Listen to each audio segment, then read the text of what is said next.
حضور اقدس صلی اللہ علیہ وسلم کا ارشاد ہے کہ 3 آدمی ایسے ہیں جن کو اللہ جل شانہ محبوب رکھتے ہیں، اور 3 شخص ایسے ہیں جن سے اللہ جل شانہ کو بغض ہے۔ جن 3 آدمیوں کو اللہ جل شانہ محبوب رکھتا ہے، ان میں ایک تو وہ شخص ہے کہ کسی مجمع کے پاس کوئی سائل آیا اور محض اللہ تعالیٰ کے واسطے سے ان سے کچھ سوال کرنے لگا۔ کوئی قرابت، رشتہ داری وغیرہ اس سائل کو ان سے نہ تھی۔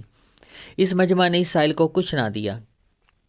اس مجمع میں سے ایک شخص اٹھا اور چپکے سے اس سائل کو کچھ دے دیا، جس کی خبر بجوز اللہ جل شانہ کے یا اس سائل کے کسی اور کو نہ ہوئی، تو یہ دینے والا شخص اللہ جل شانہ کو بہت محبوب ہے۔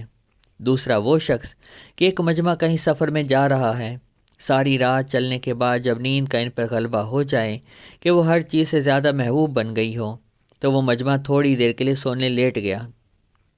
لیکن ایک شخص ان میں سے کھڑا ہو کر اللہ جل شانہ کے سامنے گڑ گڑانے لگے اور قرآن پاک کی تلاوت شروع کر دے۔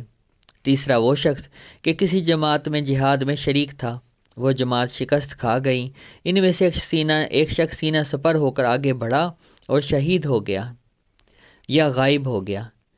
اور وہ 3 شخص جن سے اللہ جل شانہ بغض رکھتے ہیں، ایک وہ بوڑھا ہو کر بھی زنا میں مبتلا ہو، دوسرا